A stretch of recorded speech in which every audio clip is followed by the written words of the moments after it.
Well, so that was a lot of the activity that was taking place inside Parliament, but outside Parliament there was activity as well, with the Fees Must Fall movement coming into light again today. As students at the University of Cape Town stormed a hall that was filled with students writing exams and clashed with police outside Parliament. Well, the same question is being asked nationwide. Will fees actually fall? Students from the Fees Must Fall movement across the country were hoping to get an update on the progress of the decreased tertiary fees for next year from the Finance Minister today, but there were no announcements that were made. Well, joining us on the line now is our Fees Must Fall activist, Busisiwe Siabi. Thank you very much for joining us. Were you disappointed that nothing concrete was announced by the Finance Minister today? Good evening, and thank you very much for having me.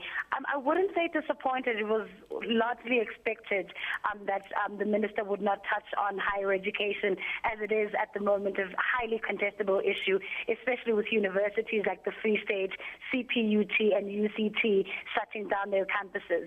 So this is something that was expected, although it wasn't appreciated, but we understand that there's nothing at the moment that the minister can give us or can say to us with regards to budget allocation. But we're waiting for the president first to deliver the commission's report, first of all, which is one of our demands, and also to announce free education, as they had agreed as a party in the ANC that we would be having free education in 2018.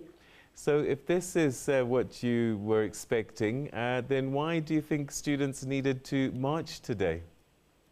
I mean, at this point in time, it's also very problematic, right, for the media to call universities like the Witwatersrand when it's actually universities like UCT and University of Free State that have been protesting and mentioning that their demands are with regards to, the fees increase at the universities, which all universities have instituted, with regards to residence fees also going up by about 8%, all the way up to about 30% at other institutions.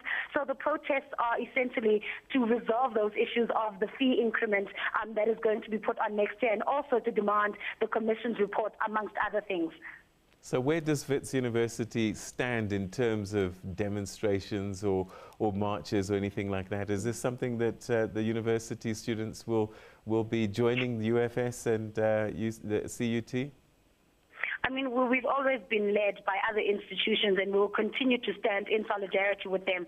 But as with regards to Wits going back to the pickets, it's something that will definitely happen. Unfortunately, I cannot give you a specific date around when we will be going back to the ground, but we are led currently by the incoming SRC, which is the EFF-SC, which will essentially give us the announcement and the commencement of shutting down our campuses if we are shutting down. So at the moment, we're waiting for our SRC and our leadership, which is the EFF-SC, to direct us in how we should move forward.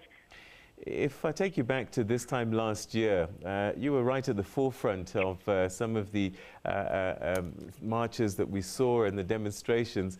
It seems less this year. Is that an indication that progress has been made, or that there's just a different approach being taken by students this year?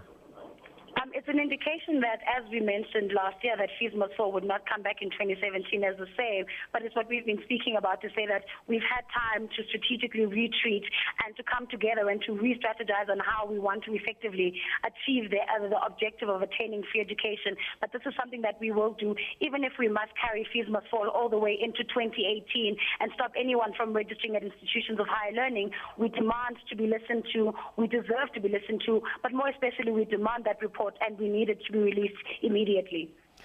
Last year, the message was very definitely fees must fall. We're starting to get a sense that free education for all is another message. Is this the new way, or is this just another added to the fees must fall?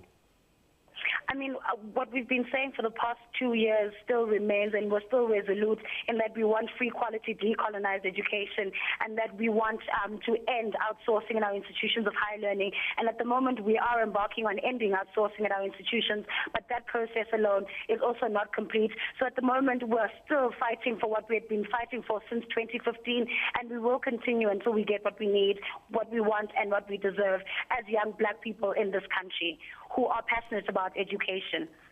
All right, student activist Busisiwe Siabi, thank you very much indeed for joining us this evening and sharing your thoughts with us. There you go. She says that the finance minister's speech was not unexpected, but that there is action on the horizon, but she couldn't give us details.